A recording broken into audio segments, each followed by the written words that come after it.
What's up, everybody? It's Hump Day. Woohoo! Yay! We've already blew through another week already. Can y'all imagine that? I am extremely thankful because we broke the curse. Our guest is actually here. Yeah. We have had all kind of stuff, and like I say, it's not been a major thing. It's just I was just waiting on what is the next thing to happen, and so. But anyway, seeouRView. Krystal and Tim is in the house, and today is Krystal's day. Krystal spelt with a K, by the way, for those that don't know. It's spelled just like the awesome hamburger joint. I'm just saying. He's got to put food to it, Krystal. That's just how Gary is. Yeah, she's definitely a burger. Yeah. So, Krystal, do you know the burger joint Krystals? Yes. All right. Y'all, a lot of places have White Castles. We have Krystals. Yeah. But it's funny. If you go to Walmart, you can buy them frozen, but you can only buy them in White Castle form. You can't buy them in Krystal form. I don't know. Anyway, I even messed up. I was supposed to have our guest in the green room and then brought them up, wasn't I? We was all back here yakking, having a big old party, and y'all was out here waiting. We're excited to get the show started. It's all good. That's right. Let's see who is in the house right quick. Krystal and Tim, they know the whole routine. They've been here and done that. So that's Nettie, artist on the road. Christy Angela is here. Wait a minute. What's up with that? Did Christy Angela get fired from teaching? In detention? Did she come in drunk? I don't know. Maybe she's doing wine testing today, Yeah, wine testing. Oh, they're getting cultured. Today is arts class, Oh, okay. It's cultural arts. That's what it is, right, Thirsty Angela? You're teaching them all about the art of wine drinking. Never mind. I guess she would probably hope that I'd just lay off that a little bit. I'm probably a little too hard on the wine drinking. So anyway, there's Jerry Holly, weekend RVing, camping therapy, his way homestead. Rocked the interview last night. We had 50 people on the analytics last night at one time. We had 50 people in the house last night. And caravanning with the Westies and Britain homestead. Yeah, farm homestead. Better watch out, because last night, after I went to bed, I didn't even listen to it because I was in it. But last night, after I went to bed, before I went to bed, I downloaded the podcast version of the show last night.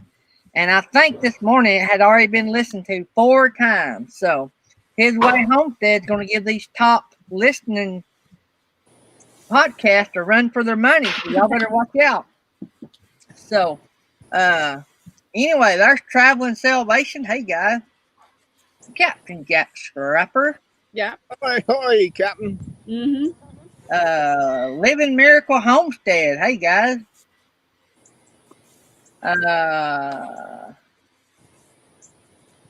It wasn't too bad. His Way Homestead said they couldn't sleep and they watched the whole thing again. So sorry about the audio. Hey, it was good enough. It wasn't bad. Yeah. That's the life of a YouTube interview. So there's Shanna Craft. I don't know if I said anything to Shanna Craft. We got Totally Relax in the house, Gary. Totally Relax. So Captain Jack Scrapper said something to Nettie. Yeah, it's about the sign-up sheet for Quartzsite. He sent me an email. I sent it to him, and he found it. And I'm just making sure that wasn't something I was supposed to know about. Yeah. All right, let's go on down the list. RV Weekends is here. Britain Farm Homestead.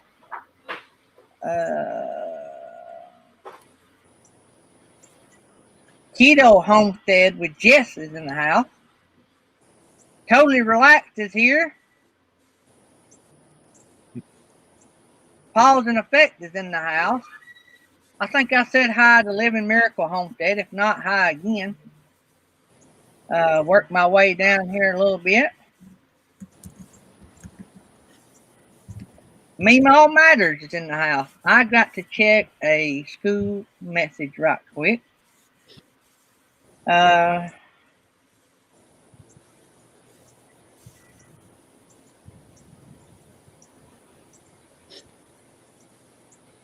All right. I was just making sure that wasn't for me. With our part-time bus drivers, we're 4 hours. We're contractor. We're full-time. We get benefits. But even though it's a 2 hour in the morning, 2 hour in the evening, we're required to make that job our priority. So and it makes sense. You got kids, you're dealing with. Oh, So yeah. anyway, so when they send out text messages, I try to stop and look at them. Because you never know when something happened in the school and they need us to come back to school. So anyway, so I got all that done. We welcomed everybody in, maybe. And we still got people coming in the house. We done got 19 people in here. All right, so let's go over. Look, guys, we got a fairly big channel in the house. Colorado Martini's going to be with us. Then Friday's Fun Day. And then Monday, we're going to have Stumble and Fumbles. Tuesday is ABD, Minimalist, RV Life. Say that 3 times fast. We tried that. We failed.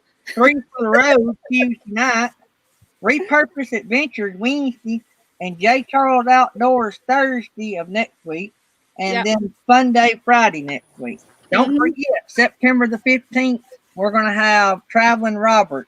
I put a thumbnail up on the community tab. If you guys would share that out, let's try to have 100 at least there that night. That'd be awesome. And that's going to be for the evening show. That's for the night show, the 15th. Traveling Robert will be with us that night. So, anyway, so y'all help me promote that. Probably the first of the week. Sometime the first of the week, I'll put a thumbnail and actually enter the show into YouTube. Wait, we got somebody down here. Wait a minute. We've got an intruder. We got an intruder in the house. Yay! Who is that? Felix. Yeah, I'm on my phone. Can you hear me? Yeah, I want to see you ride that horse.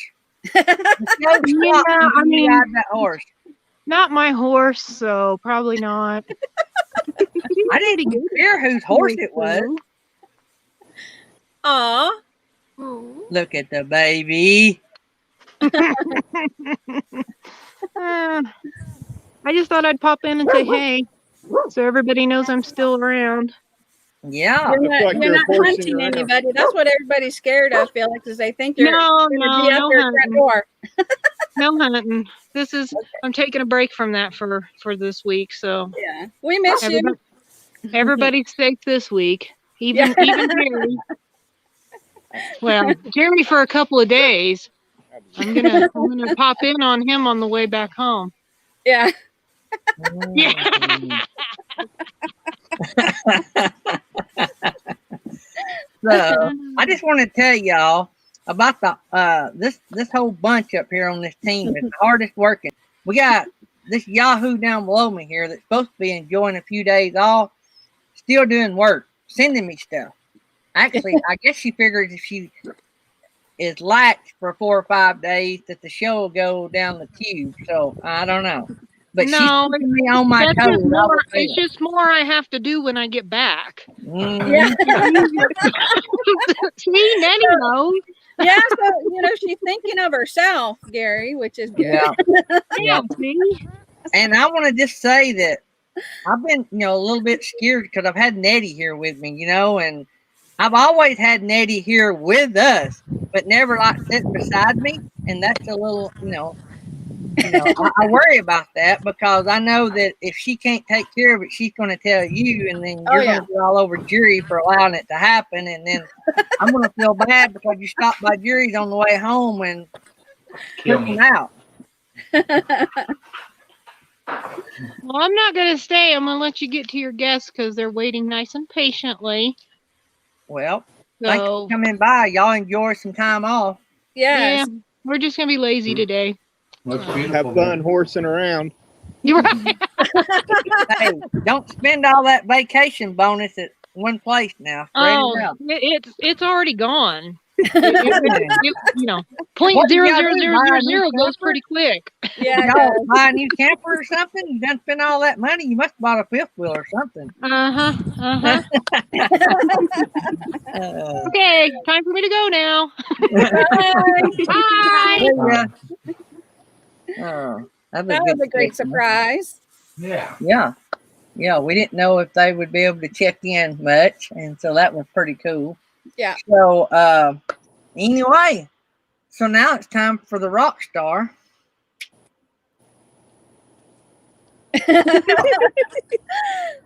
The shy rock star. So, for those that missed it a few weeks ago, we found out that somebody was hiding a little secret, a little bitty one. And when I discovered that little bitty secret, I thought that deserved its own day. So we were interviewing Tim and Krystal the other day for the show seeouRView, and we found out that Krystal likes to write books and has already written 2 books, right? You may have written more than that, but you got 2 up for sale, right? Yes.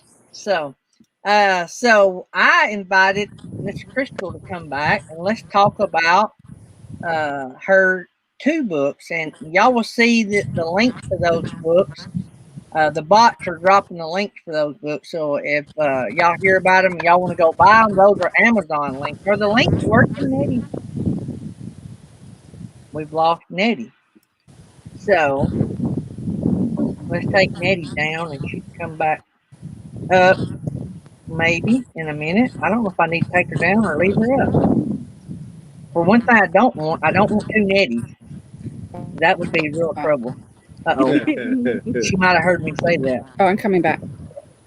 Hey, Nettie. I was talking about my awesome producer. Uh-oh, we lost her again. But anyway, I'm going to keep going. And Can you see me? Come back in. Oh, yes, we can see you. You got that freeze frame thing going on. We got you now. I think you're actually live.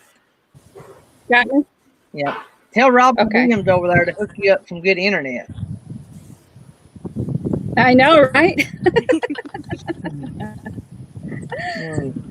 So, Krystal. By the way, I have you on my phone. Hear everything you say, Gary, just so you know. Oh, you didn't hear nothing but good, did you? If you heard anything other than good, you got a bad phone. You must have the same phone Jerry Holly's got. Uh-oh, lost her again. All right, so, Krystal, tell us about your 2 books you have and what the names of them are and what inspired those books.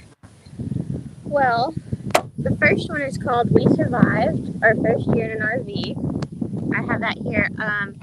And I wrote this and published it before we ever started YouTube, so it was kind of my way of telling friends and family like what we've been up to, you know, how we were doing and what our first year in the RV was like. And it's got pictures from this guy in it. Let me see. It's like it's got pictures in it as well. Oh, wow. And I just freeze. I get nervous. You're the rock face is as star. red as You my wasn't nervous. You wasn't nervous the other day when you and Dad were being interviewed. That's because Dad was doing all the yakking. Yeah. When it's talking about me, I get nervous. Well, you're the rock star, so you're doing good. So, Oh gosh. so My face is as red as my shirt right now. it is. It's getting there. So you started. This was pre-YouTube, so I'm gonna walk you through all this. So this was pre-YouTube. This was something to share out. Basically, it was a scrapbook, but telling a story, maybe a little more detailed than you would in a scrapbook. So, Because, you know, there were times where we thought we were just not going to get through the whole first year of RVing. It was so different from anything else we've done. And I just kind of wanted to document that for other people, like, in our life. That they didn't know about RVing. right. So for the podcasters, before I forget again, you're looking at the screen to the right of me. You have Krystal and her dad, Tim, with seeouRView. If you want to check them out on YouTube, it's seeouRView, all wrote together. And if you look at it, it's all small letters except the RV. Get it? So it's pretty cool. Anyway, Yeah. sitting below me, keeping me straight, is Miss Nettie from Mel Nettie Living Free Zip Code. That's one of our awesome producers. And the other guy sitting below Krystal and Tim, we don't know him. He was just walking down the road, and we told him we can make him famous, and he was in. If you were watching the screen right now, you'd see this hobo-looking guy, looked like he just got off a train and hadn't eaten in a long time. And I'm fixing to touch you, Gary.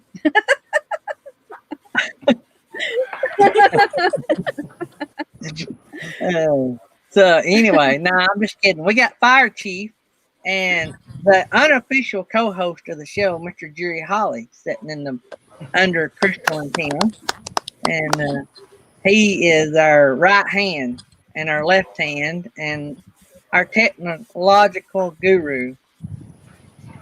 I can do 2 shows at once. So when I know you wanted to share, but I know in the real world, like if I started writing down all the cool stuff that I thought about or done in a year's time, it'd be novels, it'd be encyclopedias, and it would. So how do you, when you're going through all this and thinking, well, I'm going to write a book about our first year RVing, how do you pick and choose those awesome moments? I mean, that's got to be tough because y'all y'all see a lot of stuff that we only see through video. Well, you just kind of, I'm a list person, as I've said before. So I just write every little thing down in a list, and it all just comes down to looking at it and like, what is the most impactful from that list, or what could what would you most want people to know or see or expand on? But I write literally every little thing down. Sometimes I combine things as I'm going through, but I am a big list person. Yeah. Well, but still, yeah, if you got 100 things on the list, you can only put like 50 in the book. So you rank those as you go. Like you get to a place and you're like, this is, high on my bucket list. So this is definitely going to go in there. Or Dad forgot to hook the poop hose up and dump poop all over that. Now that is a definitely enter into the book kind of stuff. I can see that being an automatic number 1, right? Well, and like the we didn't properly tie the awning down and it ended up on the roof. Yeah, that was high on the list. That goes in the book. That's a top 5 right there for sure. Yeah. Yep. Or you deciding to leave camp early and Krystal's still in bed and she winds up in the kitchen on the floor because she rolled out of bed. That's top 5 material. I am surprised that hasn't actually happened. So that's an idea, though. My questions are probably going to be a little mixed up because I don't make lists. Okay. I just throw them out there, rapid fire. But so had you ever been exposed to writing books? Or is this I've always wanted to write a book, I'm going to do it, and Dad's all behind me, and everybody, the whole family's in, and you just I'll learn on the way? Well, he worked remotely for 15 years? Still working remotely. Yeah, but before then, he used to go into the office, and when I was little, I would go into the office with him, and to keep me occupied, I would always just sit. I had my own little desk in his office right next to him, and I had notebooks, and I would just sit and just write as a kid. And then as I got further into school, I kind of put that on the back burner and got into sciencey stuff. I entered Baylor as a pre-med student, fully intent on going into medical school and being a doctor. And then my first year at school kind of hit me like a train wreck, and I was like, what am I doing with my life? I'm living it for other people instead of me. And so that's when I kind of shifted gears. He was completely blindsided when I told him I wanted to be an English major instead. That caused an argument for like a week. Oh yeah, that's worse than which way to hold the camera. Or if we're going to put the bloopers in or not put the bloopers in. Yeah, he was like... She was on a full scholarship, but I was trying to pull that, I'm paying for this card. It was a grant. Yeah. Hey, little lady, Dad's talking. If it's paid for, it's a scholarship. I got one that's on a grant right now.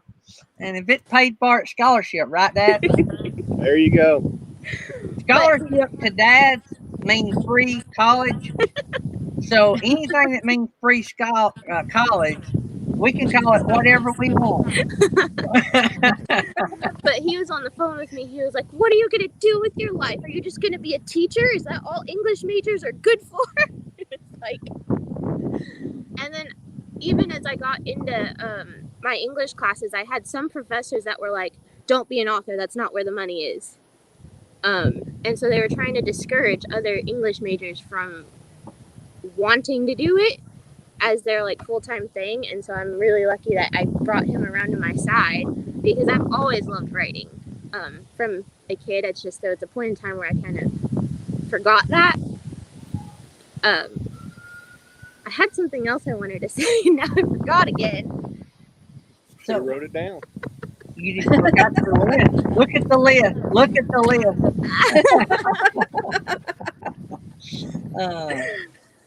So you go from pre-med to being an English major. I can see where that'd be a shock.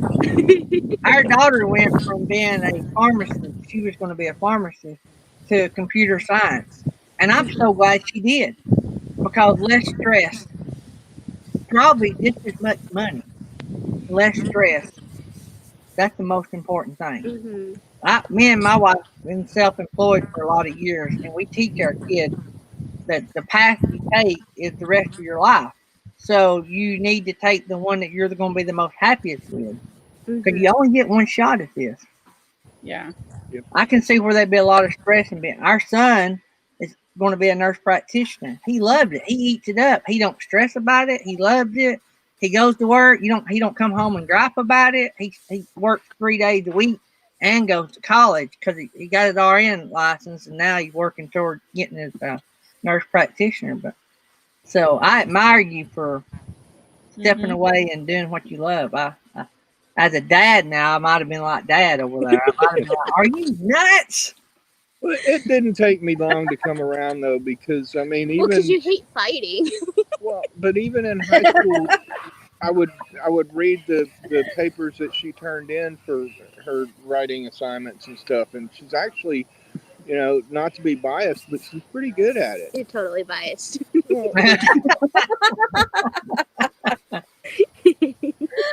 So, did you? And I guess being an English major, you knew the process of putting a book together and having it published and all that. Now, I'm assuming that you self-published your book, did you? I did. So I guess that was a lot to do. I've got a friend that has, he had a friend that helped him like proof it, but he basically self-published through Amazon, I think. And they just produced it and all that. But is that what you done? You pretty much you put the book together and sent it to Amazon, and that's how you sell your book? And it took me about a year from when it was finished to actually get the courage to do it. Because I built it up in my head as some huge process that's so hard to do that I just kept putting it off and putting it off and putting it off because, one, I have a fear of failure and rejection, and two, I have imposter syndrome where I never think I'm good enough. And so just being vulnerable is, my writing is one of my most vulnerable things about me, so it's weird to think that other people are taking that in. But it took me forever to just take the plunge and do it. But once you get into it, Amazon walks you through the whole process, and it really is just step by step and so easy. So the hardest part is just getting through the courage. Your fear of it. Yeah. Yeah. I just learned this probably a year or so back. I've never shared any of my writings. Like, I will give my wife one for a special occasion and just write it like on a Post-it note or a piece of paper. And I may never see that writing again. Like, it may get lost. I may text it to her even. It may not even get wrote down. And I've only shared any of my writing with a handful of people. my whole life. I'm 51, be 52 in a few days, but I've never shared probably 3 or 4 with the world. And most of what I have written has never been written down. It's just been thought of and text or saved. I may have a few in my phone in the notes. I may have a bunch of partial ones, but I have the same deal as you have. I don't think what I put in words is worthy to be put into print. And I know what you're going through there. I don't think that I could ever publish a book with my writing in it. For one, it would take me years to even come up with enough stuff to make a book, because I don't just sit down just to write. And I'm sure you're the same way. Mhm. You have to be, something has to be going on in my life to write. See, Gary, when I was a teenager, I wrote a lot of poetry and tried to write song lyrics and stuff. And my older stepbrothers got a hold of that and made so much fun of me that I quit writing for years. I mean, and that's what, one of the reasons I like to support her so much is because I know how damaging it is when you get that, that from family members. It's so debilitating. I've never shared enough of mine for my family to say anything. My family, probably most of my family, don't even know I write. Exactly. So it's to actually see it and support it. It's what are you doing? We got There's a little a one baby. on film. There's a baby. Aw. So I'm not even good at writing. I'm good at thinking. But putting it down on paper, I really stink at. I hated spelling in school. I had a real big dislike for English. Y'all can tell that. And I don't like putting stuff on paper. Anything that I've ever written, I've had my daughter to write it. She loved English. She could have been an English major. She loved it. So when you decided you're going to write that book, your first book, did you know up front the basis of the book and what it was going to be about, or did you already had it, you just put it all together in a book form? Well, I'm always working on a million different projects at once, like as far as writing goes, because I start a bunch of things and then it takes me forever to finish them. So when my goal is to get published like traditionally, with an agent and editor and everything in a publishing house. But it got to the point where we were doing so much adjusting to the RV life, and that writing was on the back burner. And I just thought, I need something low stress, something, that I can just whip out, and that I don't have to worry about, oh, well, is this description right, or is that, because nonfiction, you can't really lie or make stuff up, or you're not supposed to. So it's a lot less pressure in that way. And going to that, I had the basic idea of what I wanted to do down, and it was just a matter of getting it put together in the right order. And then I think the longest part was finding the pictures that I wanted to put in there, because he takes forever. Yeah, and I take so many pictures. Yeah, he takes so many that to just sort through them. So but I had the basic idea down, and it was, after that, it was just a matter of listing out everything that happened and what I needed to go where, or what just wasn't going to make it. So did Dad have a lot of input into this? No. Totally left that. None. He would give me ideas here and there, like, oh, don't forget about this. And I'd be like, okay, yeah, sure. I got But you. he didn't even see it till it was done. I'd be like, well, that's going in the book, ain't it? I don't know. I gave him like no control. You kind of like my daughter. Yeah. So when you started putting all this together, was it did it come together pretty good, or did you have to go in there and stress out about there's no way I put all this stuff in, I'm going to have to take half of it out, or did you just in your list of things that you're going to do, did it sort of work out pretty smooth? Did it sort of come together? It actually was really smooth. There wasn't a whole lot of, oh, this isn't going to work out. There was quite a bit of, oh, I could combine this into this section and, you know, shorten the list that way by just combining things. But it wasn't, it was a stress-free, just writing it was the stress-free part. And then most of the stress came with getting the guts to publish it and putting that together. That's really where the stress came from.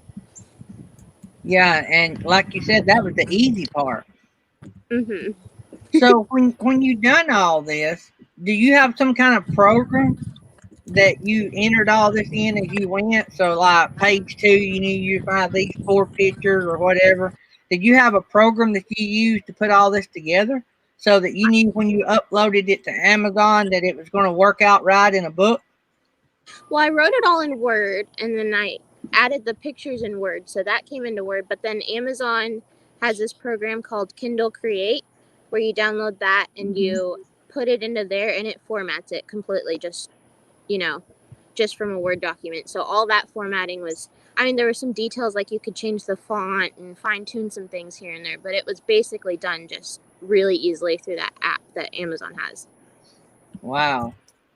That sounds amazing. Of course, and they even have like a little app to download to create your own cover for it as well. So, well, and with the Amazon app, it formats it so that it works with Amazon, with the Kindle ebook, and as well as the print version of the book. And she has both of those available for this book. So like wow, for both books, yeah. So how long has the book been out? A year, a little over a year, because it came out Mother's Day of last year, or right after Mother's Day of last year. So a little over a year. Has it done well? I mean, I'm assuming you're smiling. I'm sure it's done pretty well. Well, and the goal was never to get, you know, on the bestseller list. It was mostly I wanted to get over my fear. And this was a easy entrance point into getting over that fear of other people reading my stuff. And I think it's done fairly well. It's not on any bestseller list, but like I said, that was never the goal. For something that we really haven't actively promoted. Exactly. And an unknown author, I mean, I've actually been surprised at, you know, the sales that she has had with it. Well, and just like random people in the Thousand Trails Parks, they'll stop me and they'll be like, hey, I saw you wrote a book. I saw it on Facebook. Or, hey, I just got your book. And it's really interesting to just have people that I've never met. Right. But who, when they find out who I am, they go and then they're like, oh, hey, you have a book. I got it, you know. Mm-hmm. So that's been really cool. Autograph. Yeah. So are you over your fear now, Krystal? For the... Don't lie.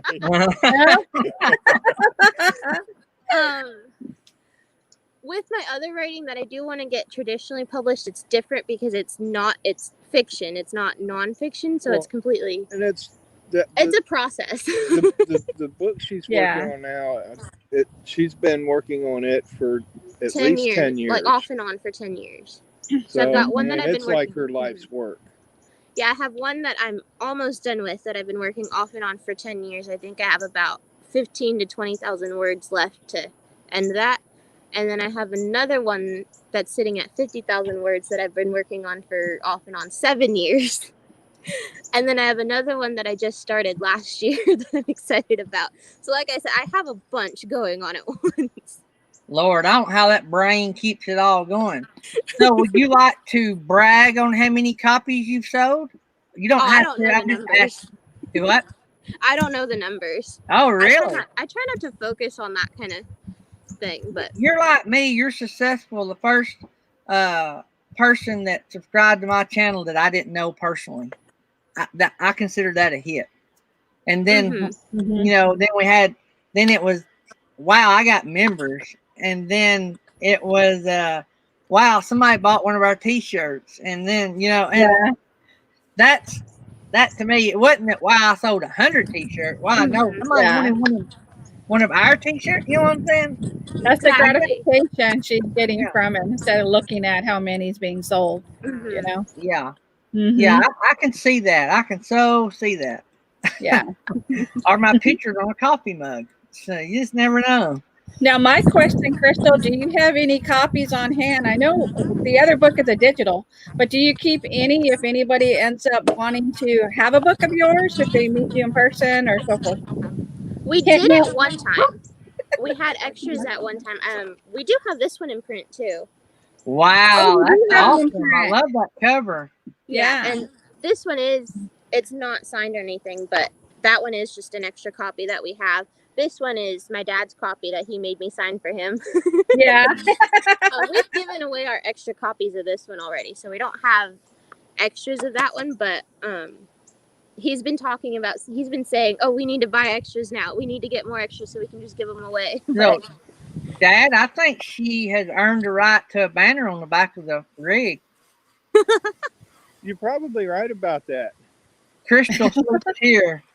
Oh gosh. The world famous author Krystal sleeps here. We could get Aaron Jimison. We could get Aaron Jimison to make y'all a sign to go out make to her the a sign. RV. And it Well, wait says till I come world out with famous movies. author. You are world famous. I got Uncle Lisa in here. He's from Finland. Yeah. Mm-hmm.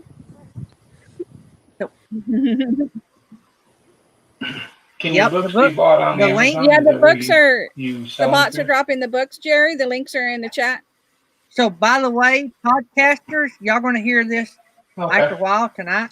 And I will try to put the links in the description of the podcast. So, I don't know. I'm new to podcast, so I don't know if it'll let me do the link, but I will put the name and the name of the book so you can search for it on Amazon if nothing else. So, we will. We're going to try to sell some books for you, and we're dropping the link about every 2 to 3 minutes. The bots are so. Thank goodness for bots. So they do all the work for us. I just tell them how often I want them to speak up. So Don't let Nettie hear you say that. don't let Nettie. So She does some of the work too, right? yeah. Now, Jerry, I sent you the link to both. You got it? Because Jerry's special. Yeah, thanks, man. Have since you had the book out, I know you want to be a fiction writer, and that's something that if I ever wrote a book, that's what I would want. Because I mean, when you write poems, they're all fiction. Basically, they're on something that you feel in your heart. It's not something physical. It may be something you're going through, but it's not a real life. It is really. It really is. I got the title for your book. Becoming a YouTube Superstar from a Master Bedroom Closet. That would be an interesting title. You just never know. From closet to YouTube in 60 days. Yeah. Yeah.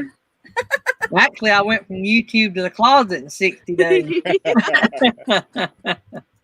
So I could see, I would if I was going to write a book, it'd be a fiction book. Mm-hmm. Because my mind is so crazy.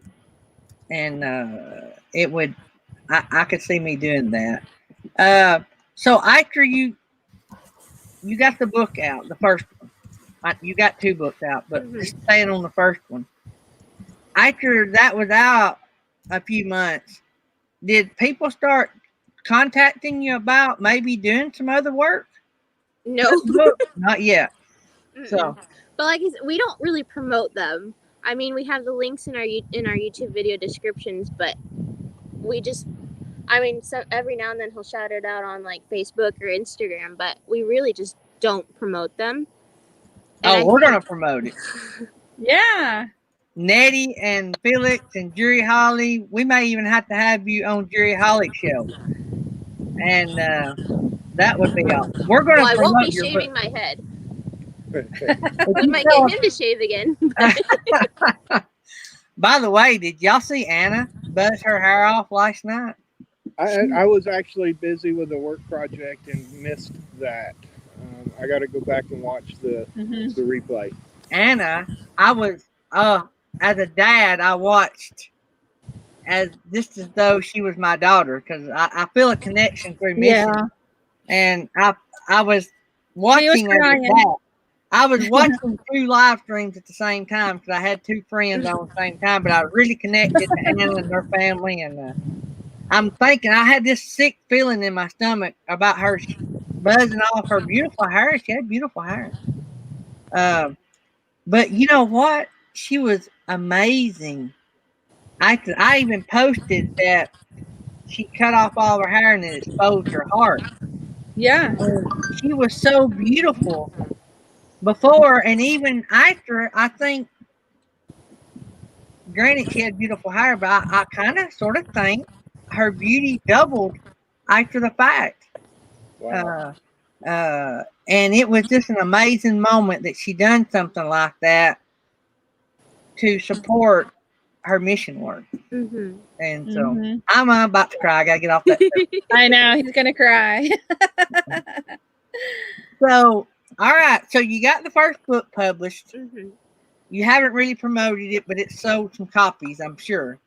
And so now you start, and you may have already wrote the second book before you got done with the first one. I don't know. But when you come to the second book, do you hold yourself a little higher standard because you done wrote the first one and you seen things in the first one? You say, I'm not going to do that again. Or if I publish another one, I'm going to do it this way. Or Well, did the you second one was a screenwrite? fiction because nonfiction was so out of my wheelhouse that I just wasn't entirely comfortable with doing another nonfiction yet. And so the second one is a fiction, but I wanted to do it. It's basically the same story, but different family in that I wanted to take a family that was completely different from everything you see on YouTube, that, you know, didn't get along, that fought tooth and nail, but I wanted to take their journey through buying an RV and, you know, that whole process of why they would get into RV life. And so that's kind of what the second book is. It's, you know, still, it's dealing with a family that's just getting into RV life, but I would say a very dysfunctional family. yeah. I'm getting bit by ants. I know a channel that's sort of like that. I've had them on my show before. It's a father-daughter kind of setup. You know, you're supposed to wait till we're gone before you start talking about it. I told you that on the last interview, that's what makes y'all rock stars. Yeah. I'm going to tell you one of the hot new channels coming up right now is K&R Destinations. And what makes them so unique is their interaction amongst each other. And I think that's what makes y'all's channel set apart from other channels. For one, you're father-daughter. Mm-hmm. Yeah. And yes, y'all do fuss and argue, but y'all are tight. Like, I mean, y'all would burn down the city for each other. And You know it's what not I'm scripted, Gary. You know, it's not scripted, which is awesome. You know? And I think that it's what sets y'all apart. And I think that is what's going to put y'all above a lot of other channels. And You're making me cry.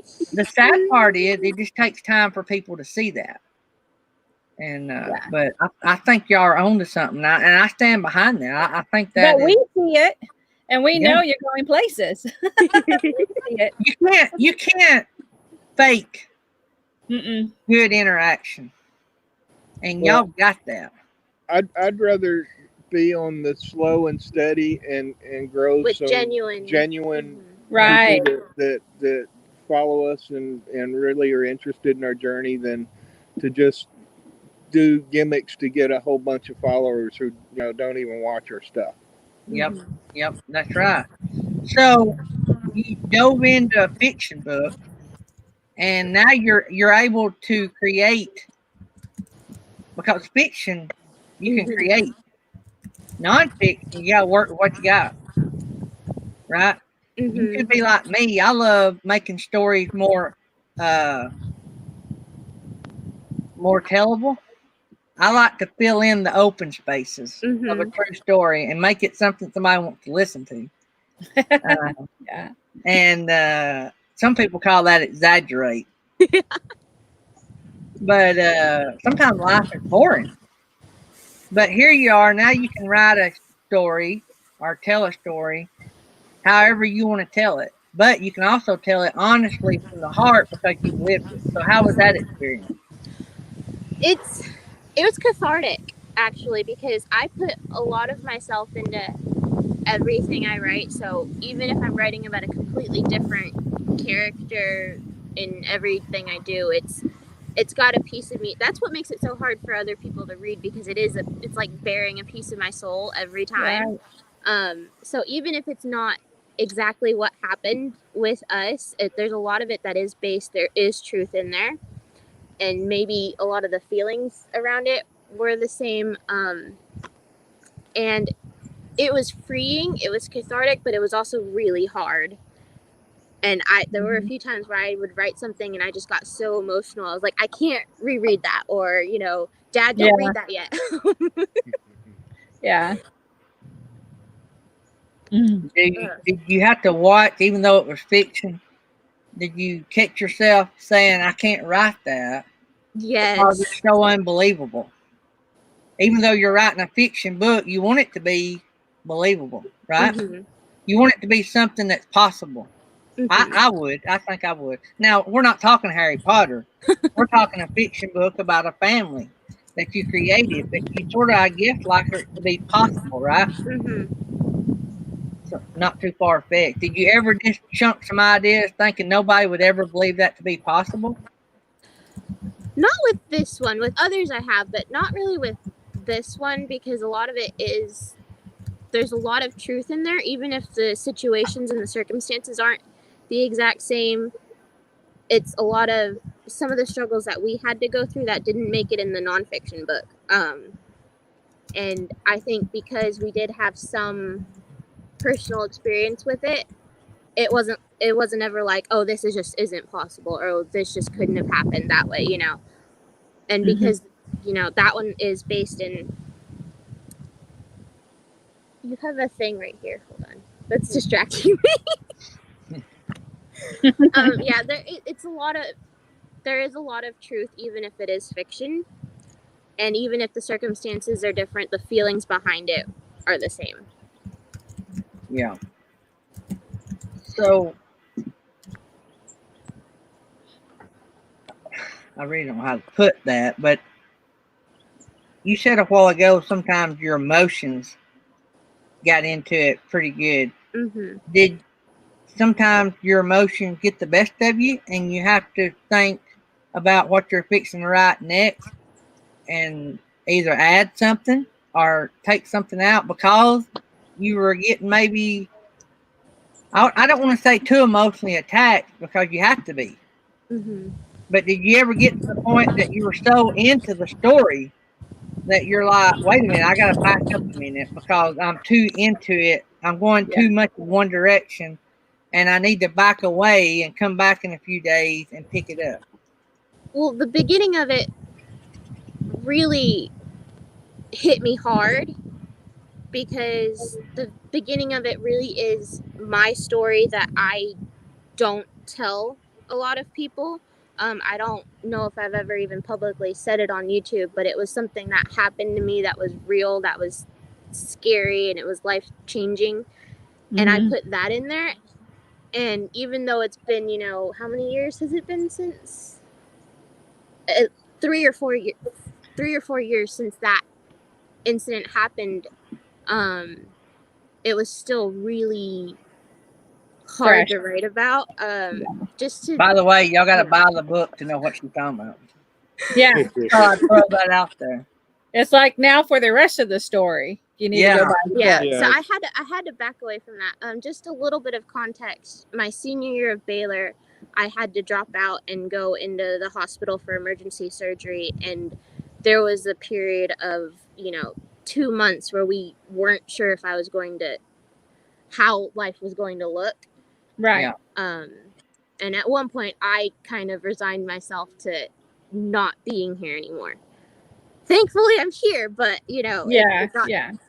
and so I put a lot of, I'm about to cry. But I put that in, and it was a lot of that emotional struggle and dealing with that. So I put a lot of that in the beginning, and reading that over, I was like, am I really about to put this in a book for other people to, even if it's fiction, it was so much of myself and my story that I had to just take a huge step back and, Breathe. get ready to make that jump. So now you were able to finish college, right? Technically, I'm 1 credit short because after that, I did go back for a semester, but there was just so much pity because the writing department was small. Everyone knew everyone, and there was just so much pity and so much it just didn't feel the same. You wanted to be judged for the real Krystal. Mm-hmm. You didn't want to be judged for the one that had been through so much. And at the same time, Dad was talking about RVing, and so I kind of just took stock. I looked at my life, and if they had gone RVing, I would have had to pay. I would have had to either take the summer and pay out of pocket for the summer for one class, or I would have to get an apartment for a whole year if I would only need it even just for 6 months for that one class, one semester, and that would have been a lot to pay. So I just I looked at it, and I'd gotten what I wanted, and I knew that with what I wanted to do in life, a paper degree wasn't I wasn't born for an office job. So I knew that piece of paper wasn't entirely my goal. And I think I really did get a lot out of school, and sometimes I have regrets about not finishing. I'm like, well, I just was 1 credit short, but at the same time, I basically finished. I just didn't, So you went to Baylor. That's where Mark went, right? From the Art of RVing, or is that where his kids went? His daughter went. There, we actually went around the same time, and I have friends who knew her. Yeah. Yeah. So has the second book that you finished, of the 2 books that you've done, what do you consider to be your best work? Ooh, that's tough. The most critical judge is the writer. Yep. I know they're 2. I guess that's really an unfair question because one's nonfiction and one's fiction. To me, the fiction one lets me read into your little brain a little bit. Mm-hmm. The nonfiction one, you're rewriting history. That's the way I look at it. Even though you do it in a art form. Mm-hmm. But I'm drawn to the fiction one, and I've never read neither one of them. Well, and that is the one that's more emotionally charged. They're both short. Like, they're not meant to be super long, and because I was self-publishing it, I knew that I didn't want anything super long. I wanted something, short that I could, if I wanted to, could potentially make it a series. And I think the fiction one is more emotionally charged for me. I can't really say which one is. Oh. Well, I'll say that because of the opening story where she really tells her story, stuff that I've never told you. In the fiction one, that hit me hard when I read it because I lived through that, but I never heard it from her perspective until then. And even though it's a fiction book, she kind of buried this under the guise of being not real, but it was very real. And I mean, it's hard for me to even talk about it without getting teary-eyed. Well, and writing fiction is basically another way of saying you're lying a little bit, like you're making something up. But every good lie has basis in truth. True. Mm-hmm. Exactly. I told you, Nettie. Yeah. Not everything Jerry tells us is totally false. Some of it has truth. By the way, congratulations to Jerry Holly for getting monetized. Yes, I think he got his first super chat last night. Mm-hmm. So that's awesome. He's raking in the big bucks now, so he can go buy that new truck.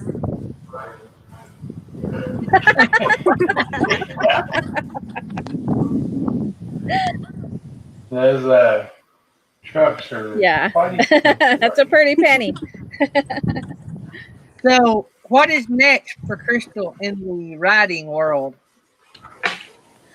I have to figure out which of the 3 open projects I want to finish right now, because there's this thing happening on Twitter. It's this hashtag where authors post on Twitter, like they post the basic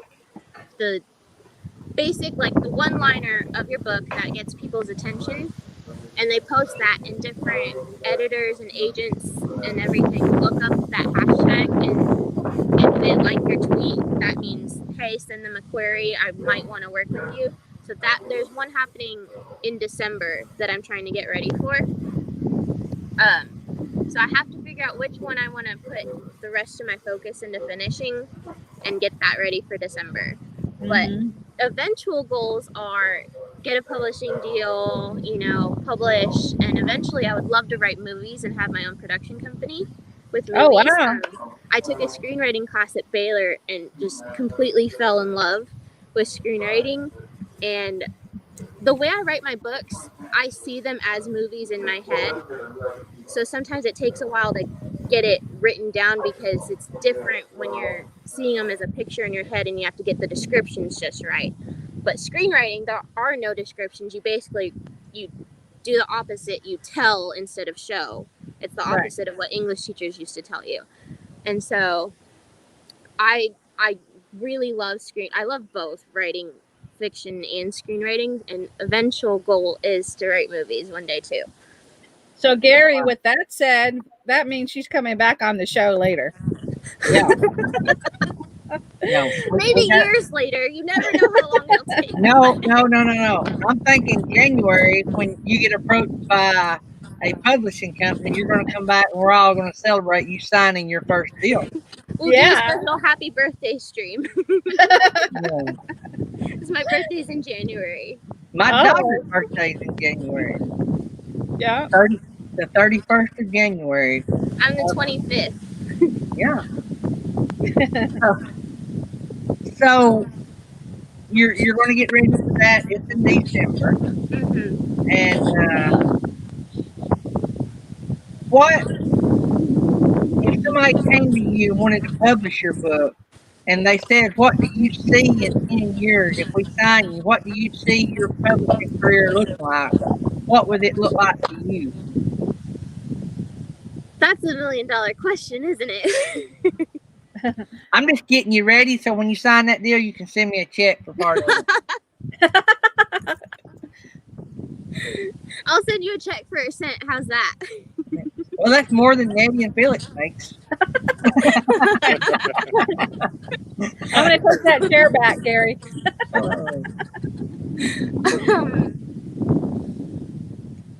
Well, do you see series, Harry Potter series, turned into movies? Oh, I would love that. As long as I was the one writing the movie. Because they are my book babies. So I feel like if they asked someone else to write the movie, I would not be okay with that. Just because it is super vulnerable and you don't know how someone else will handle your property, basically, your intellectual property. But I would love to just go into write series, and that would get made into movies. I feel like I would want too much control for that to happen, though. Uh-oh. Yeah. Pardon me, guys. Bye. Mm-hmm. So, I know that a lot of the major books that have been turned into movies, the authors take a lot of heat because they change so much of it. So that tells me the authors are not in control of the movies. Right. It really depends on what deal you get and, what's in the contract. Everything's different. A lot of the authors voluntarily sign over that control because they don't like screenwriting, or, they feel like someone else would do a much better job screenwriting, because it is a different ball game. trying to switch between the two it takes a while for your brain to just switch modes even when you're writing them. So, if you had a chance to sign a book deal, but it was contingent on you signing away your movie deal, I mean, the right to write your movie part of it, you may be going to get a movie deal, but you're not going to have any control. Do you sign the book deal just because you want to see your books in movies, whether you get to control it or not? I think it would depend on the book, because the one that's 10 years in the making, I would have to pass, because that is my book baby. That's, that's a decade of my life. Like, I don't think I could sign over that much control with that one, but if it's one of my other ones, I feel like I could, because it's not that I'm not as invested in those, it's just, it's a different, they're not my baby. All right, back up. I offer you $1 million for your book deal. I get all the control over your movie. You're going to walk away, but if you sign it, you may have 10 book deals after this one comes out, and then you get control. In other words, you establish your name, and then you get control. I'm just throwing that out there. After you think about that, do you still walk away knowing that, let me get the first book deal out, let me get my name out there, and then I'm going to demand control from here on out? Does that Well, that's basically what happened leverage? with Taylor Swift. If you know Taylor Swift, like, she didn't have control over her first, like, 5 or so albums, and now it's so. Looking at it like that, does that not look like the best business deal? I know writers and artists don't worry about business. I mean, from a business I don't write point, stuff down. From a business point, that would be the best deal. But there's also, if your books don't sell as well, you can get dropped very easily. So that's not necessarily a guaranteed you get 10 books, because publishers drop new authors. But you like get 0 books if you turn that deal down. That's true as well. It just depends on what kind of risks you're willing to take. I'm preparing her, guys. This is like preparing for a job interview. I'm the dad here. She's the daughter. I'm throwing out 51 years of experience and making deals here. And Krystal, you have sold books today, just so you know. I'm watching the chat. Jerry Holly, Happens Jack Scrapper, and there's probably more in there as well. Well, thank you. I know that I want that second book for sure, and probably the first one too. But I'm unemployed, so I'm going to have to buy one. Instead of buying everything that I interview people for, I try to sell for them, because being unemployed, I have to be picky. It took me 2 weeks to save up to buy my own shirt. I'm kidding you guys, but So to go back to that question, I'm not in it for the money. That would be a great side effect if that did happen, but ultimately it's more about living out my dream and my purpose and getting it out there. And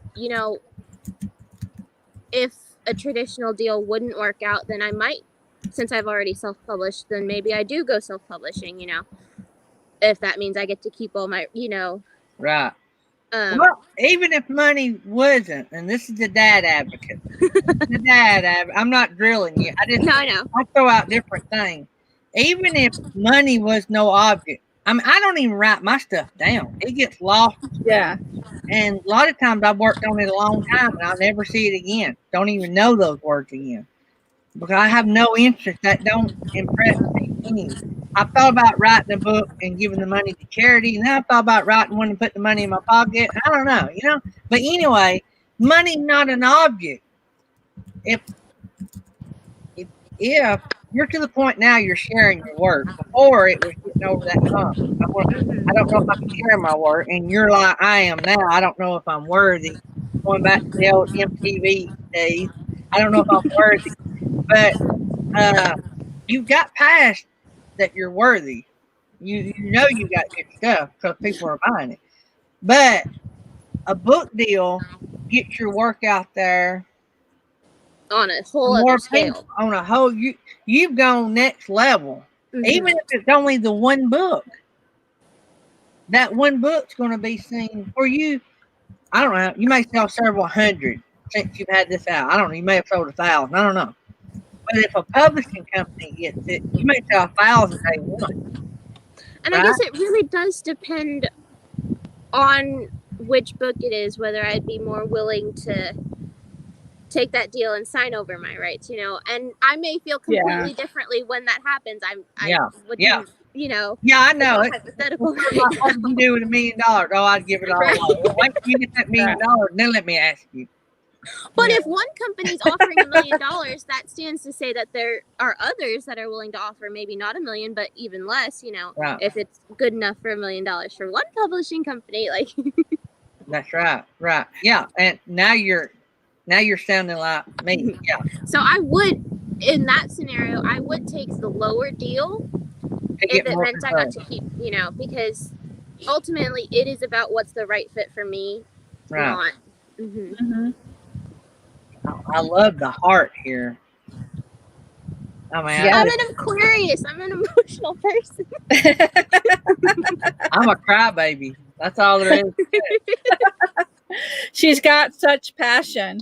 Yeah, that's what I watched y'all know, and Krystal may be a fan of Ally McBeal. Me and my wife has been watching the reruns. We're binge watching. Started from season 1. Anyway, they have these stupid setups and these scenes, and anyway, these people were going to swap hearts because this one guy didn't really have any family or anything, and he was going to give his good heart to this businessman that had a lot to live for, and he was going to swap hearts with him. And it went to court because the doctors refused to do that, of course, right? No medical person is going to do that. Anyway, they were in court going to force the hospital to do the surgery. And in the end, the judge looked at Ally McBeal, the lawyer for the guy trying to give his heart away to the wealthy man. And the judge looked at Ally and said, all right, you're the judge. Whatever you rule right now on behalf of your client, I'm going to make it an order. So if you tell me that we're going to allow this, we'll make an order. If you tell me we're not, we're not. Well, she couldn't do it. She didn't see that it was in his best interest. Well, so they go into a conference room, and the rich man and the other guy is in there, and the other guy, they were best friends, and that's why he was doing it, because he loved his wealthy friend that had all this going for him, and he hated to see him die young with all this going for him, and he was tore up because Ally wouldn't allow that to happen. And the rich man turned around and looked at him. He said, you know, I never was going to take your heart. He said, I just wanted to see your loyalty and our friendship. I wanted to see how good of friends we were. And I mean, that was just amazing. And that just blew me away. And I'm making Krystal cry. We'll another question. But he just wanted to know if his friend liked him for his wealth, or if he liked him truly as a friend. And it was amazing. I cried, and it was something. I sort of felt like that's what was going on all along. You know how you can read into all these old plots, but Britain Farm Homestead. This sounds like Shark Tank. What deal will you take? I understand that, and that's why I threw it out in 2 different scenarios. I would be the first you that said no way would I give control. That's who I would be. But I've never overcome what you've overcome. You've overcome the fact that I'm not good enough. I can't put it in print. I'm not going to put it out there. I'm not to that point. I'm still throwing away the stuff I write. You've actually put yours out there. So I wanted to see the heart of somebody that finally took the guts to put something out and let the world see it. So that was pretty awesome to see that side. I've been anxious to interview you because I love people that write, because I don't know if you've heard it, but that is a common thing amongst writers, not sharing their work. Mm-hmm. I did not know that was a thing till about a year ago. I thought I was weird because I didn't want to share my work. Now, why is that? We're not worthy. That's how you feel, right? Yeah, you don't want Is that to. how you felt, Krystal? Yeah, and imposter syndrome is real. Even with all the authors that I follow on Twitter, they still say, like, they can walk into a room and think, I don't belong here. Even the big name authors like Neil Gaiman, he has moments like that. And I don't think it's something we ever truly get over, but it is comforting to see other big names deal with it. Yeah. But also it's a little scary, like, oh, if they deal with it, am I, but it's every author that I've ever talked to or followed has mentioned that they never feel like they're the best in the room. They always feel a little bit unworthy compared to everyone in the room. But what I've had to tell myself a lot and remind myself of is, even if you have the same concept, like same exact idea for a book, no two authors is going to write it the same way, because we all have different voices. And every voice matters. And so I've had to really just tell myself over and over that my voice matters. And if I help just one person, or if I inspire just one person, that's worth it, I don't want the world to know what's going on up here. I don't know if we want to know that either. Some people might like it. Yeah. I'm afraid Meemaw Matters just ordered a paperback version of your book, Krystal. Well, thank you. Oh, awesome. She didn't say which one, but you are worthy.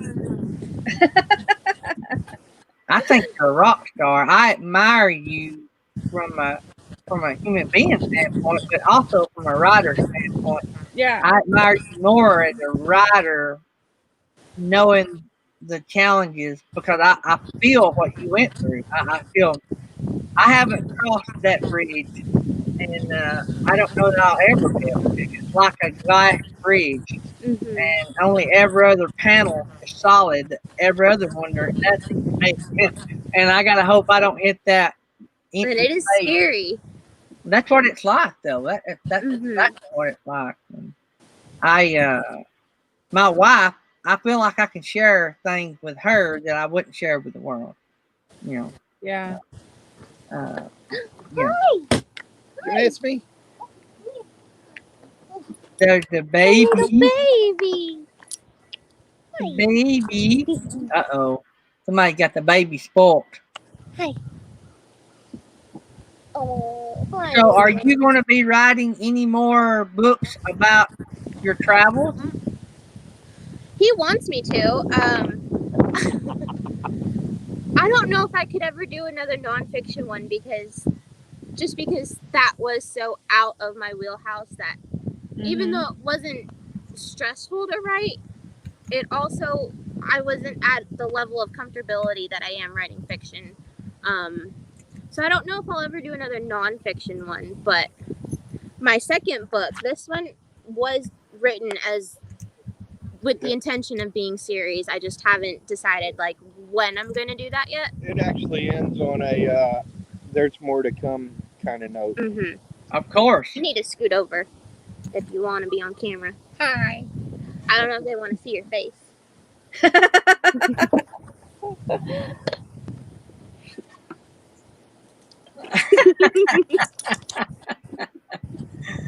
Y'all have to do a video one day of just outtakes on the first year.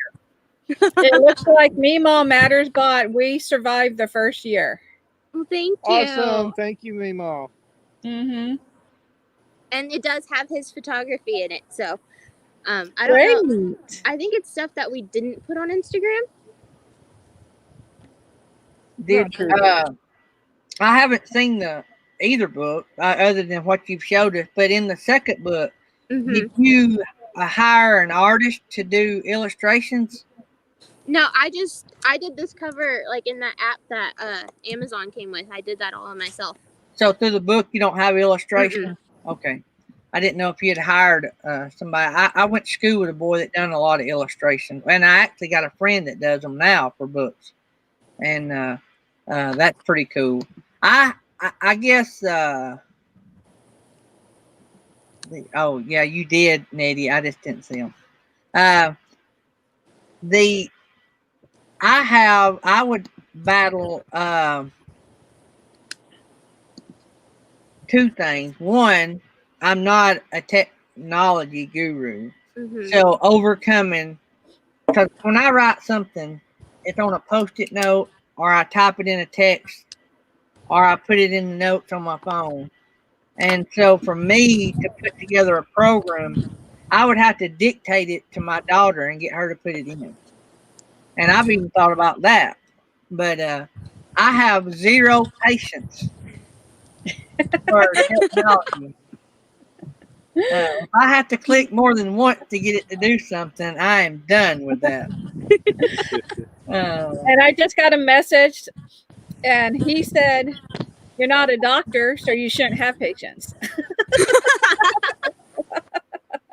There ain't no telling who sent you that. So overall, with the two books that you've got published, overall, are you happy with what come out? Even though it's been nearly a year since your first book come out. I'm happy. If you could I'm redo them, glad would it's you? done.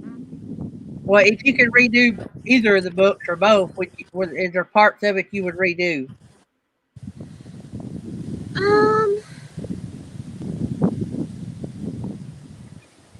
I'm not sure. In the first one, That's pretty good. It's pretty good that you're not sure, because that means you're pretty happy. In other words, nothing jumped out at you. Yeah, and for sure the first one, I am content with how that is. The second one, because that's so emotional, it's hard to there are parts of me that even still I'm like, should I have put that out there? But I don't think I'd change it. So, everybody that's in the chat, I'm going to throw this out here right now. We got a lot of live streamers in the chat. So, we need to get the word of this great author out on YouTube. And we need to get these books sold, so that will motivate her to hurry up and get these other books written and published. Right, Dad? What Dad is saying, he would like for her to start selling books because he's tired of buying groceries. He's thinking she needs her own Class A coach to house that head that she has now. That RV got a lot smaller since she's been selling books, ain't it, Dad? The head gets big. Well, I don't know that I would ever want her to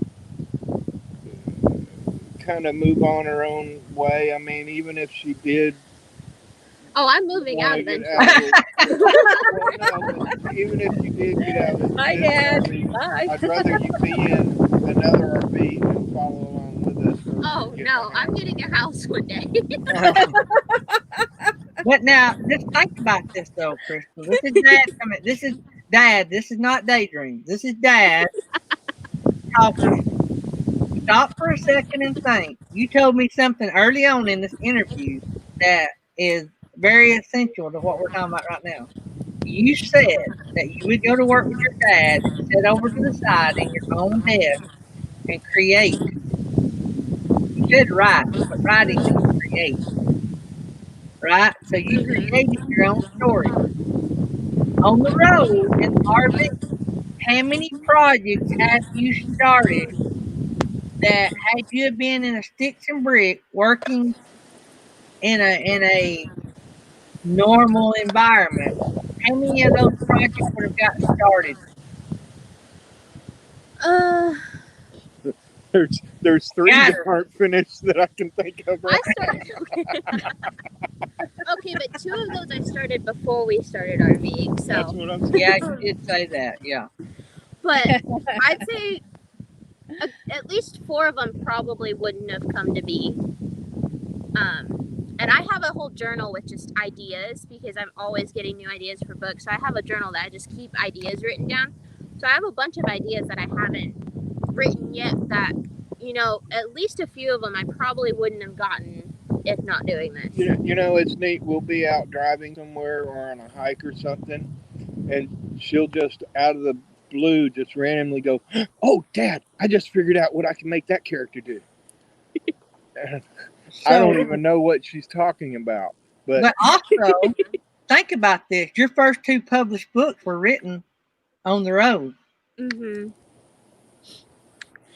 One of our favorite stories that he loves to remind me about now and then is when I was really little. I don't know how old I was, but I was sitting in the back seat of the truck and Dad was driving somewhere, and he was telling me, I probably was under 5, I think.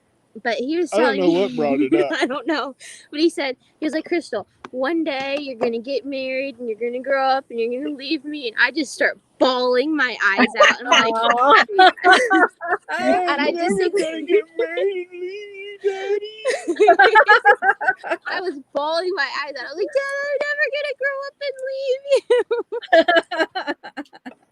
That's something he loves to remind me about every time I talk about potentially getting a house one day. Yeah, and you said you would never leave, so that's what he's saying. I dread the day I have married.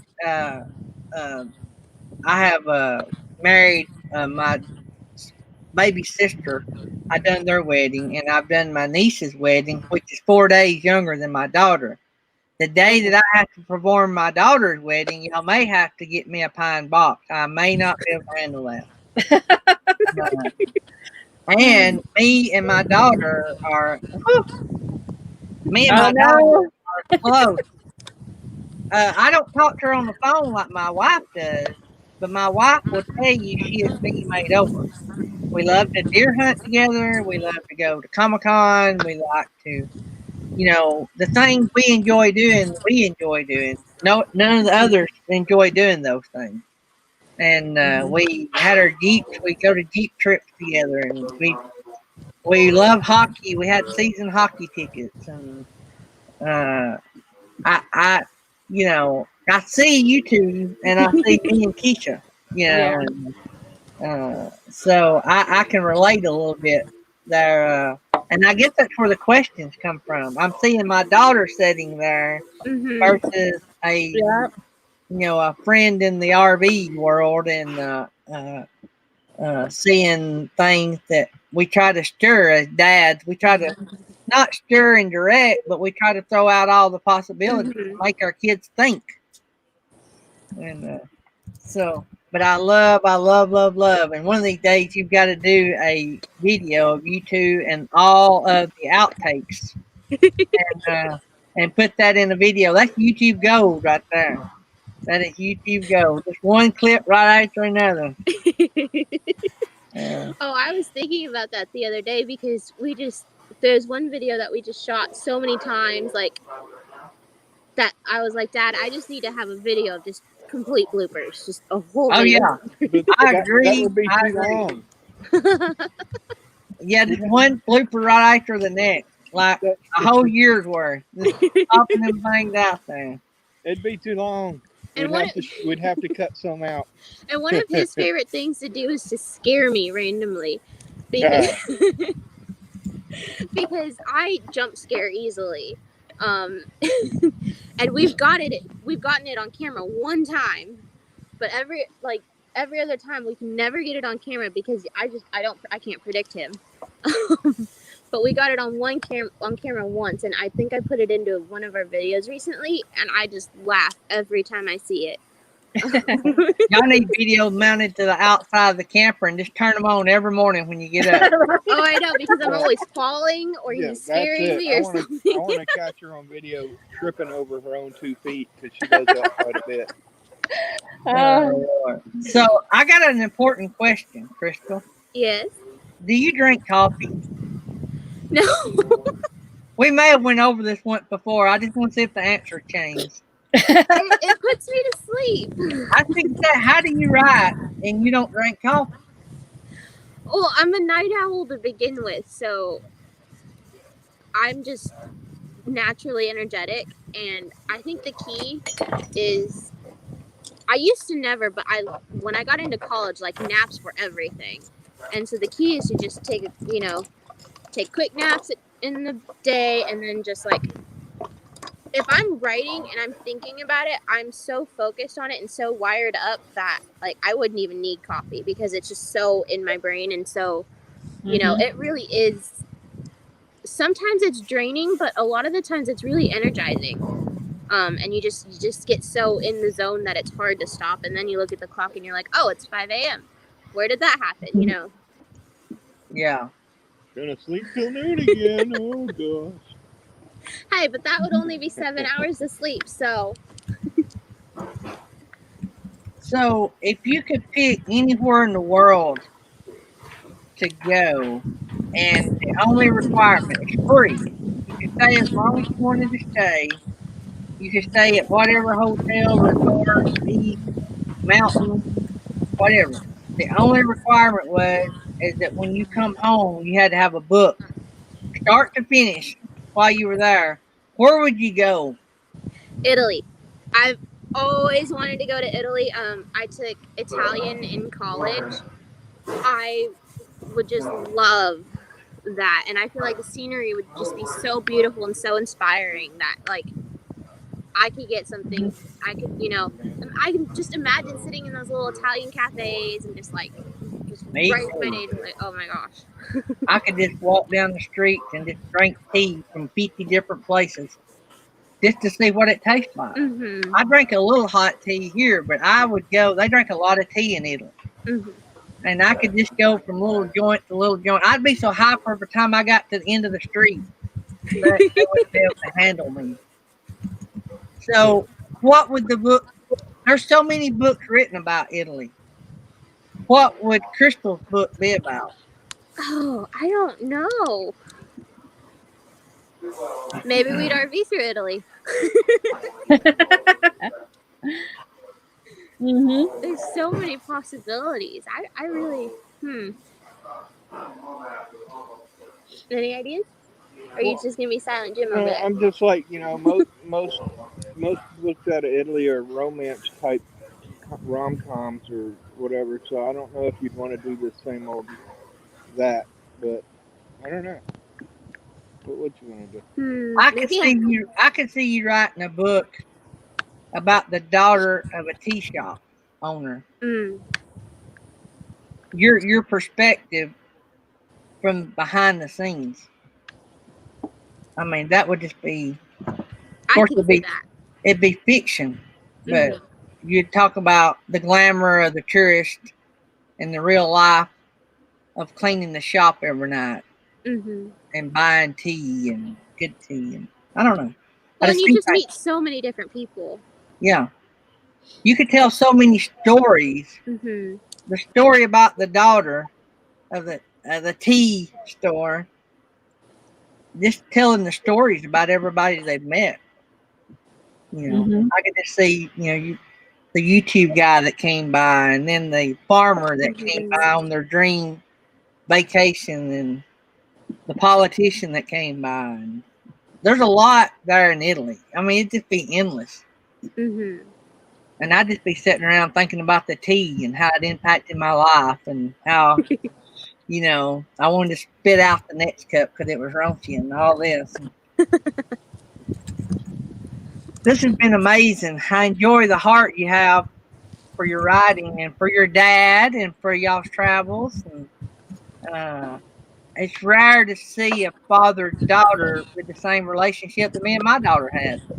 We can scream at each other, and then we can go eat or go to a hockey game, and I can have her in tears, and she can break my heart or something, and then I can call her and say, "Hey, let's go. I'll meet you wherever, and we'll go watch hockey." Yeah, and it's not that we don't fight. It's just when it's like a big thing, and then it's just over.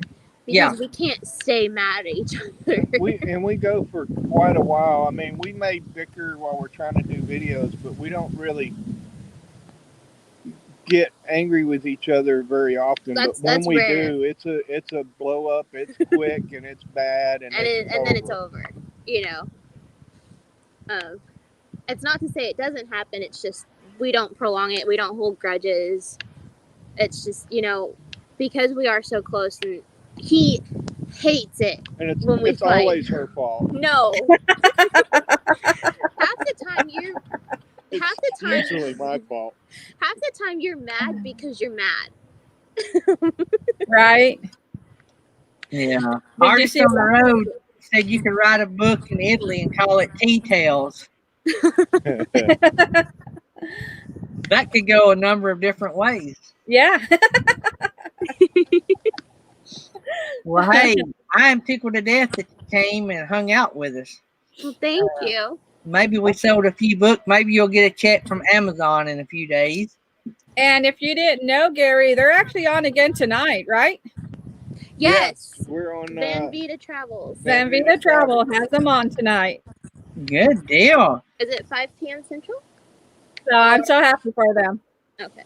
I think so. I think either it's at 5 or 5. 6. I don't remember now. We'd have I to hope look we're at our not late schedule. to our own interview. Yeah. Well, any of the channels out here that don't have a guest, right here is these 2 rock stars right here. And they've been on our show. We talked about 2 subjects in a matter of a month, I think. And I mean, great people to interview. They got an awesome channel. If you are listening on the podcast, you'll have to go check them out. seeouRView, all put together on YouTube. Got a great channel.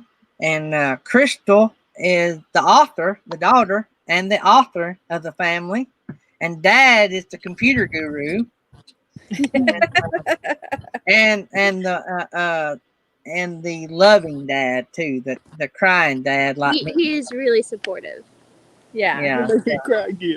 And the mom keeps them both straight. Oh. Yeah. So I think and Chris, I did have one question for you. go ahead. Is he? I don't know. I think my internet's messing up. Everybody's freezing. I hope I'm not. You know, from one author to the other one. You know, I wrote this book off after the fire. If I copy and pasted all the content, does that count as being an author?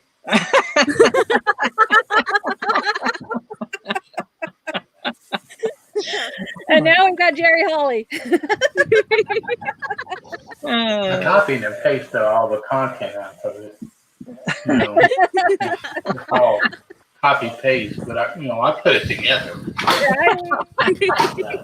You sound like a car manufacturing plant. It was put together in the United States, but it was made globally. Yeah. Now, Fern the Camper wants to know, is it on Audible? No, it's not. It into a video. Okay. It's just on Amazon. There's another outlet, Krystal. Okay, but there's a lot involved in doing voice for those. I've looked into it, but it would probably have to be something I'd hire out to do if I did that. We got Van Vita that just stepped in. Oh, Van Vita. Mm-hmm. So that's who you're going to be on her show tonight. Yes. Yeah. And that is a whole different audience. She's in Canada, right? Yes, she is. She was on our show a few weeks ago, and her show is took off. So you're going to be global after tonight. You 2 rock stars. Mm-hmm. So you're going to have been on an American show, and now you're going to be on a Canadian show all in one day. That jet better stay full of fuel. International. International misfits. Yeah.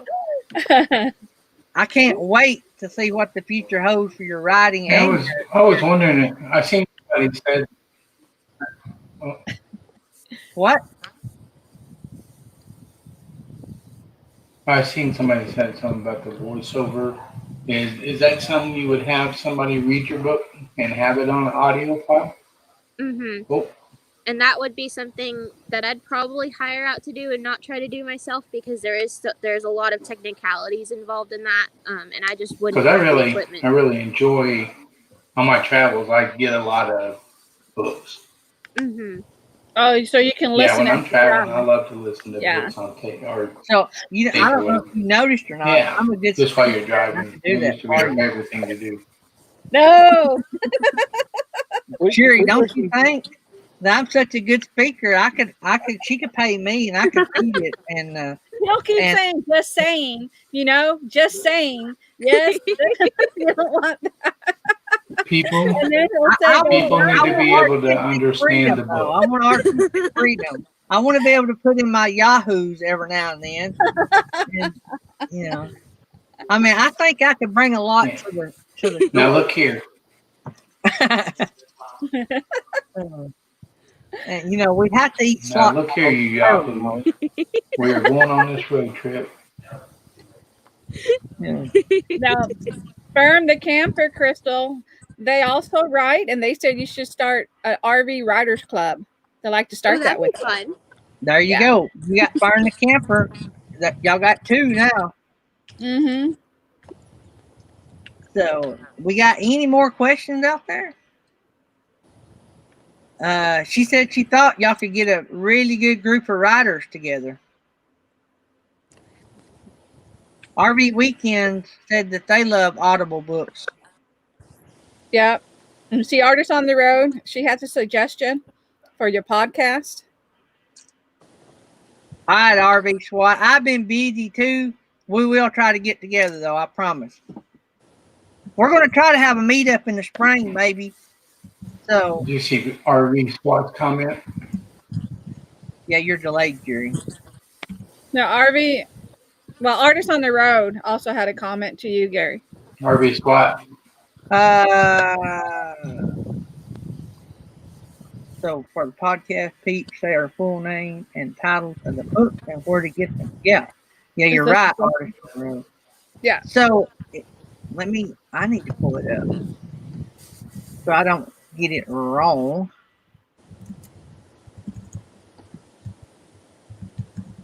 So for all the podcast people, I will have this in the description of the podcast as well if it lets me put links, but I will put this in the description. So the first book that Krystal put out is Krystal Rhodes, Rhodes, and it's Krystal with a K, by the way. Mm-hmm. And the name of the book is We Survived Our First Year in an RV. And so you can get that on Amazon, and I will try to post a link to that. It is Krystal Rhodes, We Survived Our First Year in an RV. Also, her second book, which is a fiction book, and it is Krystal Rhodes, of course, and it's RV Crazy, ? RV Crazy. So that you're able to get on Amazon as well. And if you are an RVer and you are out quite a bit camping and you run into her, make sure you got your book with you because she'll autograph it for you. Yeah. Ain't you right, Krystal? So we've got Dad, when you walked off a while ago, we said something about you need to get Aaron Jemison to make Krystal a sign to go out in front of the RV. That's an idea. Yeah. And always have a few books. So because what community would probably read more than RVers? Exactly. Think about that. Especially if they don't have internet. And it's raining and you're stuck in the RV.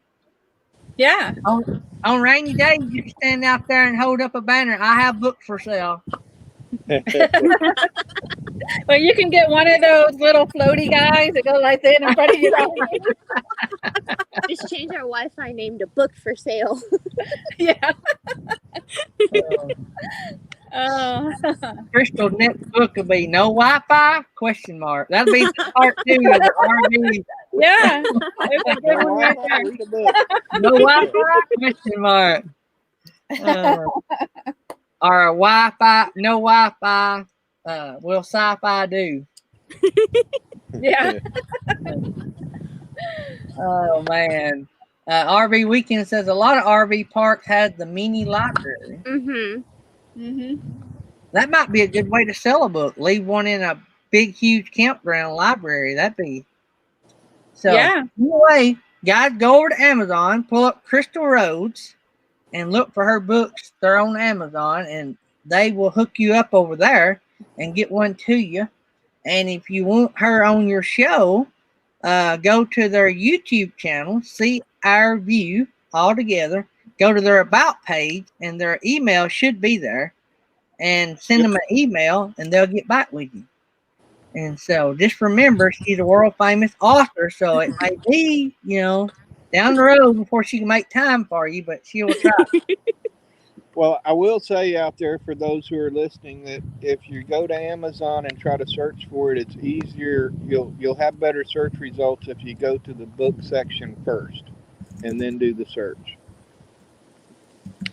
That'll work. So you hear that, everybody? Go to the book section at Amazon, then do the search. Makes it a little bit easier. Oh, and Fire in the Camper brought up something real good, real important fact. Make sure everyone leaves a good review for Krystal's book on Amazon as well. So we want to help her sell That some always helps. Yes, thank you. Yep. We want to help her sell some books so she'll get recognized. And when she gets famous, she can send us all little bitty dividend checks. Yeah. So, all right, guys, I'm going to let y'all get back to having fun, enjoying Thank life you. in the RV, and go pet that fur baby. And Thank you, it was guys. good having you guys. Thank And I'm you. sure we'll see you around. And good luck on your future books. Thank you for having us. All right. Love you guys. Thank See you. y'all. Love you too. Bye. Wow, what a rock star. That was a really good interview. A heart for writing, for sure. Let me get this so that gets them out so we don't have to figure out how to get out. So, cool. Man, that was amazing. Burn the Camper said after 100 reviews, after 100 reviews, Amazon pushes the book. So make sure you go give her a review. So live and learn. Right. Yeah. I'm looking over the Bob's Adventure. I was just putting a message about the all caps, how YouTube doesn't like that. That's all. So. Oh, yeah. Yeah, for some reason, they like to spit that out, and they send it to spam. And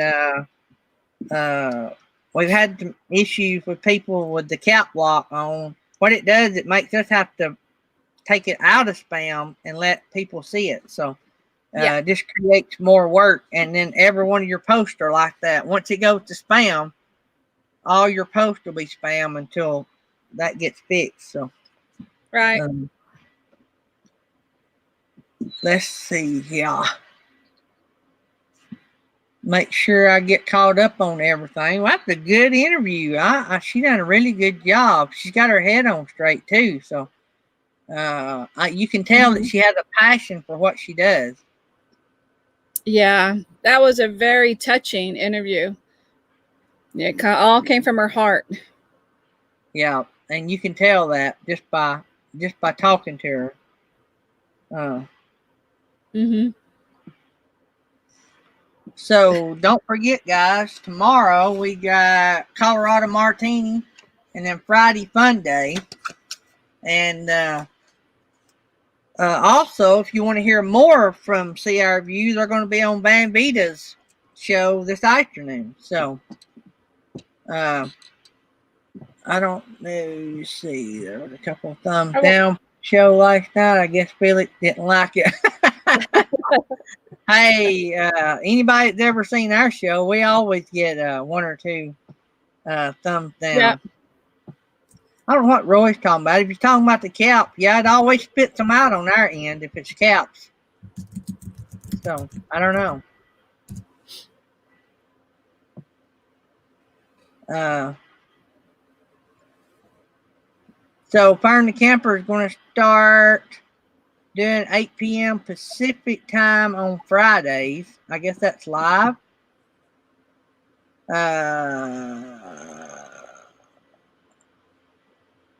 Texas Family Camping, they're going to be on y'all show tonight? They are. They're going to be on Let's Talk About It Live tonight. Oh, that's cool. And we're going to, topic is tent camping, which is an awesome topic. So, who's coming up next? Is anybody coming up next? I just looked and I don't see anybody coming directly after us. So I don't know if Roy and Becky is going to end up starting one, but I don't see anybody, Gary. So His Way Homestead said they couldn't sleep last night. Ended up watching the whole show over and didn't get to bed at 1:30. It was a good show. I enjoyed it. Oh, we had fun. That was fun. Mm-hmm. Yeah.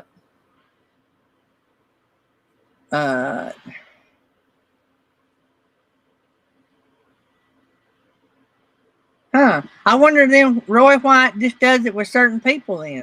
I don't know. Yeah. So we're just taking precaution. That's all. It might not do it on everybody, but True. Anyway. So, Texas Family Camping. Roy had a binge yesterday. How those hours? How close are you on hours, Roy? Yeah. I think he's real close. He should be. I have got to go. I didn't move my trailer yesterday. I got to go move my trailer. They thought they got it yesterday. Do what? You think you got it? Roy's gonna cook pancakes. He was thinking he came on my live last night. He was thinking he got it. Oh, good deal. So I got to go move my trailer out of the driveway. I got to carry my lawnmower to Dad's, work on it, and I got to bring my loader back because the neighbors need me to help him do some stuff in his yard before I get gone. And I'm going to probably do that tomorrow evening, but I got to get my loader here. Anytime I've never had my loader here, everybody always wants me to do something for them. So, and my trailer's full, so I got to borrow a trailer from Dad to move the loader and the lawnmower. Yeah. Okay, Tina, Journeys. I just dropped the link again for seeouRView. She was looking for their link. And it's all together, too, by the way. seeouRView, all together. Yeah. You got to put it together. Mm-hmm. Oh, okay. So you should be over. Yeah, he should be over. Yep. We'll keep our fingers crossed. Don't have extra, though. Yeah, I don't. Oh, and Bob Adventures on Wheels is close, too. 374. Wow, I thought Bob would have went over. But if anybody plays that one live, which is 12 hours, yep, that would push him over. Yes, Tina, the link is right above your head for seeouRView. If you want to click on that, that is their YouTube page.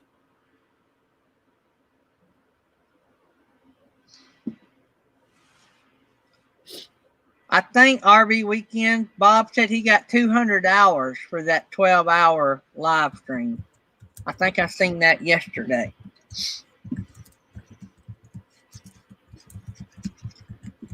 That was what it was the day of doing it, I reckon. I don't know how much he's got from it since. Oh, good thing Felix isn't here because I can hear what you're doing.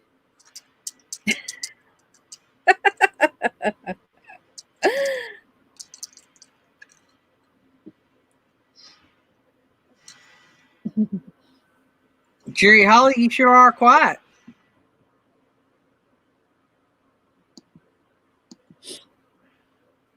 I can't hear you. You're muted.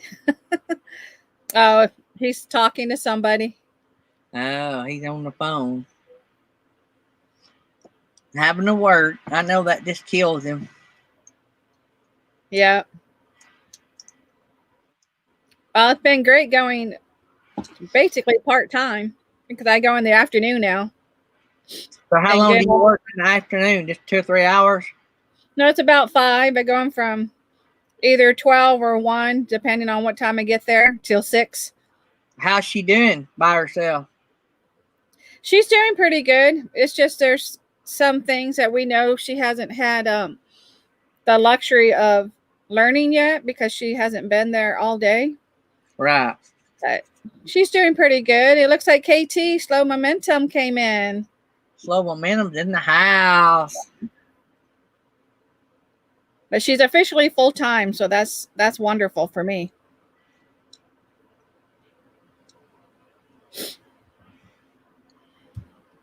And you're fixing to be retired. Retired, yes. We're actually the very next day. My last day is the 31st, and the very next morning, we're gone. We leave the park. Hello, good morning, Samantha Lee's Original.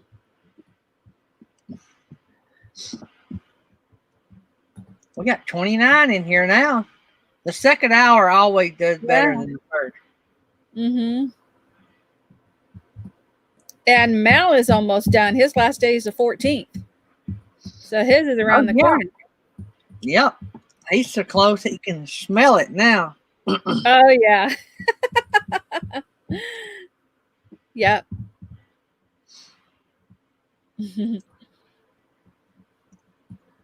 So they're coming out today, Gary, to take the pictures? Yep, 2:30. I'll be on the bus, so. But we don't have to be here. They said they could do it without us, so. I'm going to move my trailer and move some stuff around a little bit, so.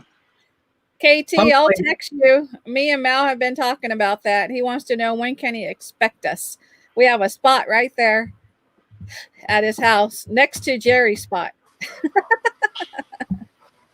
You can use okay. mine. We'll use yours.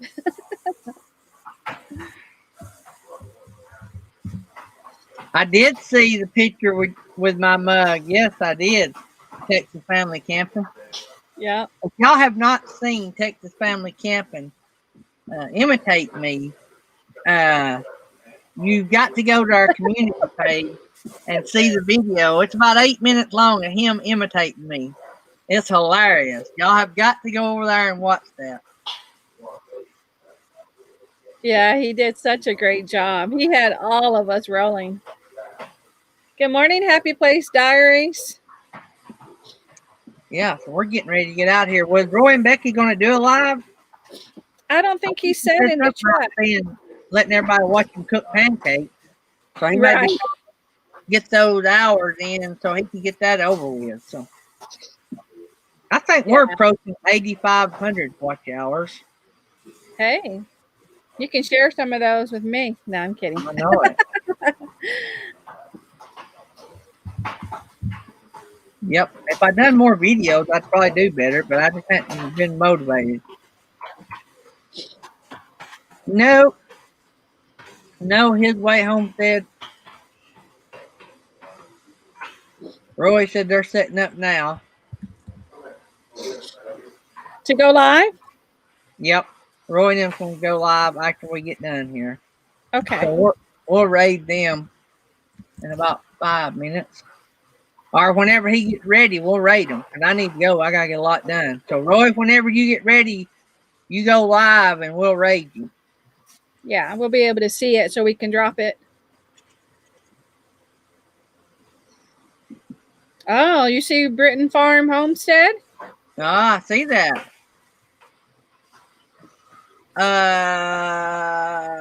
I think Kelly Blue Book has an RV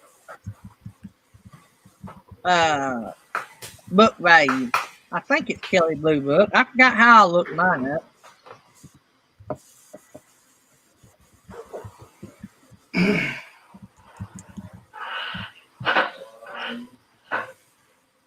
Happy Place Diaries. I get up at 4:30. And then I go drive my bus and come back. And we get the show up and going by 10 o'clock Eastern, 9 o'clock Central. Did you see what Samantha Lee just put in the chat?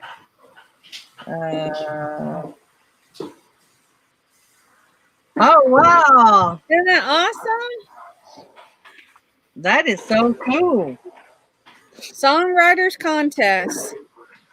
Man, Congratulations. That's awesome. congratulations, Samantha. You'll have to let us know how that goes. Yeah. Slow Momentum said that Kelly Blue Blood does have a book for RV. And he also said go to RV Trader. Yeah, that's a good place to go.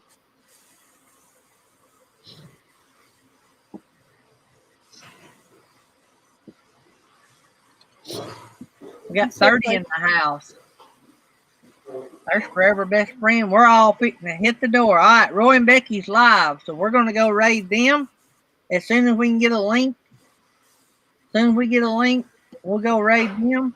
I got what to do, so we'll just knock off a little early. And I got to get everything ready for them to come take pictures of the house today. You have an email. So tell me when we have the link. Yeah, I'm looking. You have an email. So any of y'all missed the interview this morning with Krystal with seeouRView, I will have it on the podcast probably within the hour. So if y'all can go back and listen to the podcast. Don't forget to go check out our book on Amazon. And if you can, purchase one of them. Put them in your RV and read it. She's got 2 books. So they're both on Amazon. That'd be awesome. Okay, just drop the link.